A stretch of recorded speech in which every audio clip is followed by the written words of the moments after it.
Students, मैं प्रदीप शुक्ला आप लोगों के सामने ये अपना जो है सेकंड वीडियो क्लास 10th का डालने जा रहा हूँ। इसमें हम लोग डिस्कस करेंगे fundamental theorem of the arithmetic. Fundamental theorem of arithmetic में every composite numbers can be written as the product of the powers of prime numbers. ठीक है, इसमें कहने का सेंस ये है कि जितनी भी कंपोजिट नंबर्स होती हैं, कंपोजिट नंबर तो आप लोग जानते ही होंगे, क्योंकि जिस नंबर का मैं डिस्कस कर चुका हूँ, एक से ज़्यादा फैक्टर होते हैं, वन के अलावा अगर कोई और फैक्टर हो रहा है तो ऐसे नंबर को हम लोग क्या कहते हैं, कंपोजिट नंबर। ठीक है, प्राइम नंबर्स के बारे में भी हम बताए हैं, जो नंबर खुद से डिविजिबल हो या फिर वन से डिविजिबल हो, जैसे 2 हो गया, 3 हो गया, 5 हो गया, ये सब हमारी प्राइम नंबर्स कहलाती हैं। प्राइम फैक्टराइजेशन भी आप लोग पढ़ चुके होंगे, क्योंकि ये बहुत लोअर क्लासेज में 9th में भी पढ़ाया गया है, 8th में भी पढ़ाया जाता है प्राइम फैक्टराइजेशन।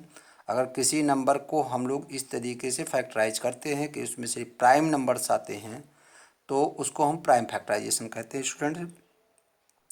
तो अकॉर्डिंग टू द थ्योरम, अगर हम एग्जाम्पल लेते हैं 7200, तो इसका प्राइम फैक्टराइजेशन अगर हम करते हैं तो प्राइम फैक्टराइजेशन इसका क्या हो जाएगा स्टूडेंट्स, आप लोगों को मालूम होना चाहिए कि 7200, आपको सिर्फ प्राइम नंबर से इसको डिवाइड करना है।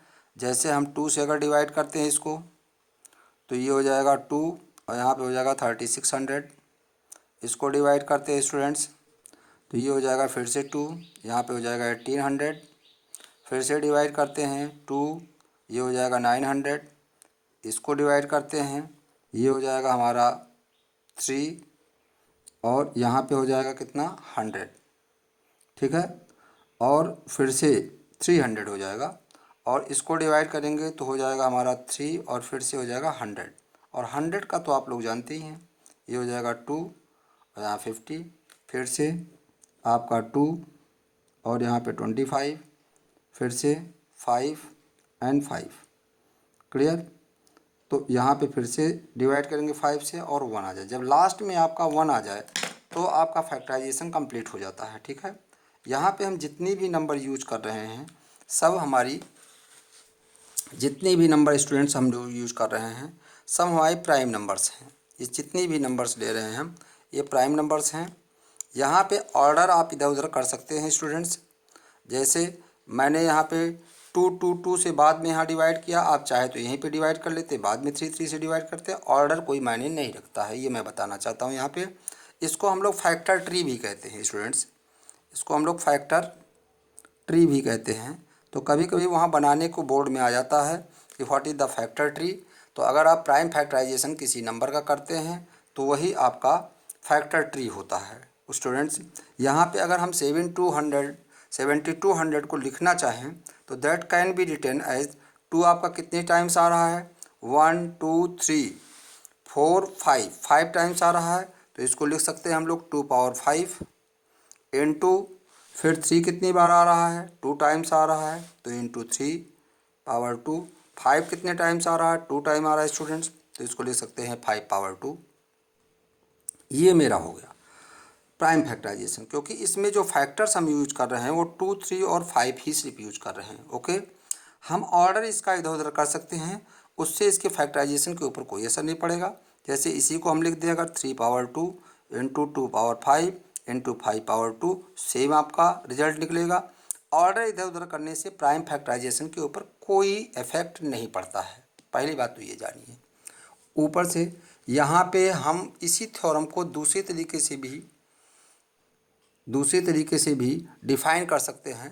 कहने का सेंस क्या है कि according to the fundamental theorem of the arithmetic, the prime factorisation of any composite number is always unique. ये भी इसकी डिफिनीशन है जो कि आपको बुक में भी मिलेगी। इसका सेंस हम समझाने का आपको कोशिश करते हैं, वो मैं पहले कर चुका हूँ। क्या कि अगर ऑर्डर को हम, जैसे यहाँ पे 3 आपका सेकंड प्लेस पे आया 3 पावर 2, यहाँ पे फर्स्ट प्लेस पे कर दिए हैं, तो इससे कोई असर नहीं पड़ेगा। ये अपने आप में यूनिक, जो चीज़ ये रिप्रेजेंट कर रहा है वही चीज़ ये भी रिप्रेजेंट कर रहा है, तो ये प्राइम फैक्टराइजेशन हमारा यूनिक होता है। इसमें आपको कोई संशय नहीं होना चाहिए। ठीक, अब यहाँ पे एक एग्जाम्पल लेकर के हम आपको बताना चाहेंगे कि when our given number is ended with the zero or not, हमारी कोई भी गिवन नंबर अगर कंपोजिट है तो वो कब जीरो पे ख़त्म होगी और कब जीरो पे ख़त्म नहीं होगी। ठीक है, अगर कोई भी नंबर जीरो पे ख़त्म हो रही है, लास्ट डिजिट उसकी जीरो आ रही है, तो इट मीन वो नंबर हमारी क्या होगी, डिविजिबल होगी 10 से। क्लियर, अगर 2 जीरो आ रहे हैं तो 100 से, 3 जीरो लास्ट में आ रहे हैं 1000 से, एटलीस्ट 1 जीरो अगर आ रहा है लास्ट में तो स्टूडेंट वो 10 से तो डिविजिबल होगी। और आपका 10 का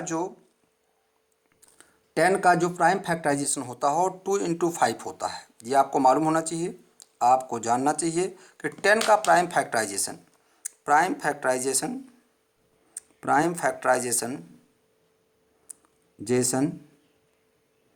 ऑफ 10 ये क्या होता है, 2 × 5। क्लियर, और अगर 100 का करना चाहेंगे आप तो इसी की पावर को डबल कर दीजिए, 2 पावर 2 × 5 पावर 2, आपका हो जाएगा 100 का। 1000 का करना है, 3 जीरो हैं, 2 पावर 3 5 पावर 3, तो इस तरीके से आप कर सकते हैं।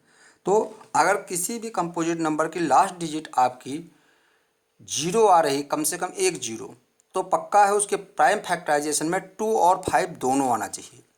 ठीक है, खाली 2 आ रहा है, अगर प्राइम फैक्टराइजेशन में 5 नहीं आ रहा है तब भी वो लास्ट में कभी एंड नहीं होगी जीरो पे, या 5 अगर आ रहा है 2 नहीं आ रहा तब भी एंड नहीं होगी जीरो पे। कम से कम एक 2 और एक 5 तो आना ही आना चाहिए किसी के प्राइम फैक्टराइजेशन में।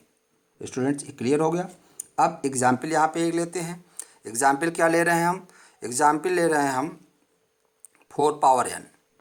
4 पावर n का सेंस क्या हुआ, n आपका कोई नेचुरल नंबर 5 भी हो सकता है, 7 भी हो सकता है, 13 भी हो सकता है, 15 भी, कुछ भी हो सकता है, n को कोई मतलब नहीं है। तो ये आपका 4 × 4 × 4 and so on n times, इसको ऐसे लिख सकते हैं स्टूडेंट्स। अब यहाँ पे अगर 4 का फैक्टराइजेशन हम करते हैं तो मेरा 2 × 2 ही होगा, इसका भी 2 × 2 होगा, इसका भी 2 × 2 होगा and so on n times.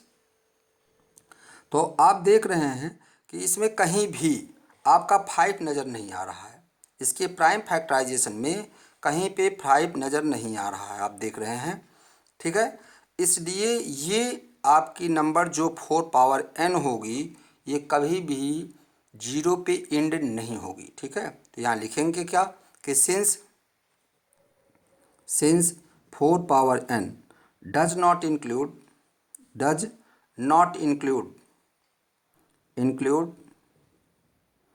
includes 5 as a prime factor, 5 as a prime factor, therefore it is not ended to zero, ये जीरो पे एंड नहीं होगी स्टूडेंट्स। ठीक है, तो ये मैंने एग्जाम्पल लिया और आपको प्राइम फैक्टराइजेशन के हेल्प से मैंने बताया कि 4 पावर n अगर एक नंबर है तो ये क्यों नहीं हमारी जीरो पे एंड होगी। इसी तरीके से 6 पावर n अगर ले लेंगे तो उसमें भी जो प्राइम फैक्टराइजेशन में नंबर्स आपकी आएंगी वो 2 और 3 आएंगी, 5 कहीं नहीं आ रहा है, इसलिए वो भी कभी एंड नहीं होगा आपका जीरो पे। ये हो गया आपका इससे। नाउ आप पहले प्रीवियस क्लासेज में ये पढ़ चुके होंगे कि किस तरीके से एलसीएम और एचसीएफ निकालते समय हमारा प्राइम फैक्टराइजेशन हेल्पफुल होता है। ठीक है स्टूडेंट्स, जैसे हमने 2 नंबर यहाँ पे ले लिया, अगर मान लीजिए एक लिया 24, एक लिया 36 एग्जाम्पल, तो यहाँ पे ये थोड़ा सा हम बता देते आपको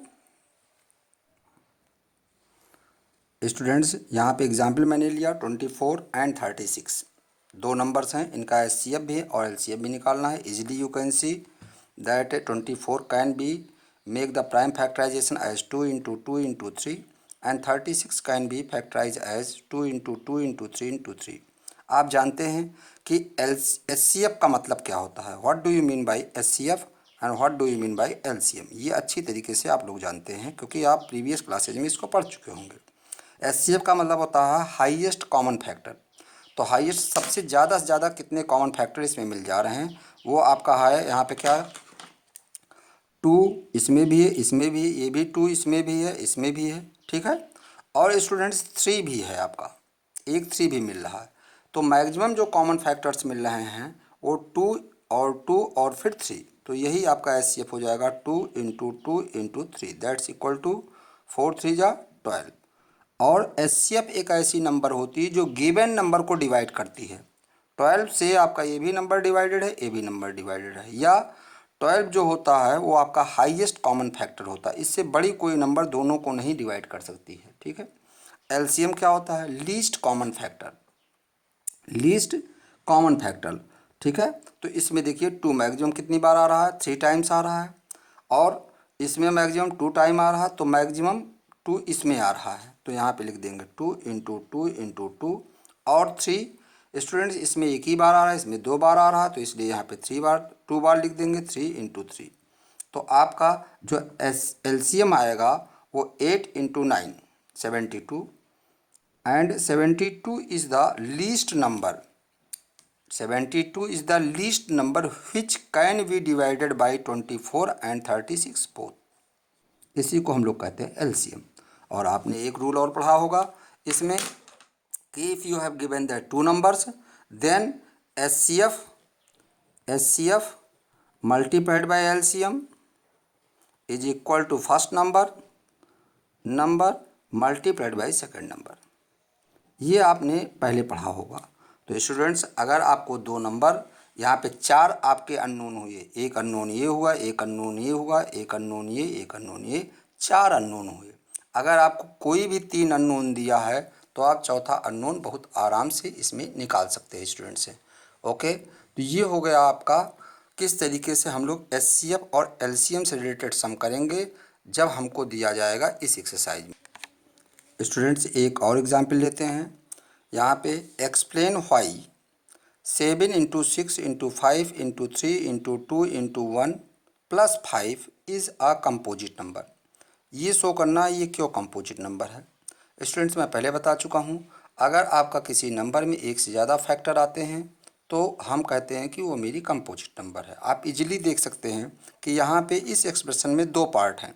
एक पार्ट आपका ये हुआ और एक पार्ट स्टूडेंट ये हुआ। तो इन दोनों पार्ट में आप देख रहे हैं 5 जो है वो आपका दोनों में कॉमन है। तो ये हमारी एक नंबर है, ये पूरी मिला करके एक नंबर है, क्योंकि इसको कैलकुलेट करेंगे तो सिंगल नंबर आएगी। और इस सिंगल नंबर में अगर हम फैक्टर के हिसाब से देखेंगे तो 5 दोनों का फैक्टर है। इसके पार्ट जो हो रहे हैं 5 दोनों में फैक्टर है। तो 5 को ईजिली हम कॉमन ले सकते हैं। तो 5 को अगर कॉमन ले लेंगे तो यहाँ क्या हो जाएगा 7 into 6 into 3 into 2 into 1 plus 1। और इसको आप जब कैलकुलेट करेंगे स्टूडेंट्स तो आपका यहाँ पे जो भी नंबर आएगी वो 5 इंटू दिस होल, इसका कैलकुलेशन आप लोग कर लीजिएगा। तो आप देख रहे हैं जो गिवन नंबर आपकी है, मान लीजिए इस गिवन नंबर को हम लोग y ले रहे हैं, let this whole number is given y। तो y can be express as the 5 into something. तो एक फैक्टर ये हुआ, एक फैक्टर ये हुआ आपका। ठीक है। तो आपने देखा 2 फैक्टर हो गए। तो यहाँ पे इसलिए ये नंबर हमारी क्या हो जाएगी कंपोजिट। तो यहाँ लिख क्या देंगे कि सिंस गिवन नंबर हैव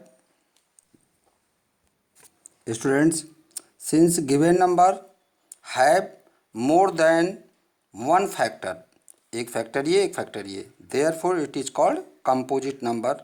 और होमवर्क में आप लोगों को एक्सरसाइज 1.2 करना है। मैक्सिमम क्वेश्चन मैंने कवर किए हैं। नेक्स्ट आपको वीडियो बहुत जल्दी मिलेगी। Thank you.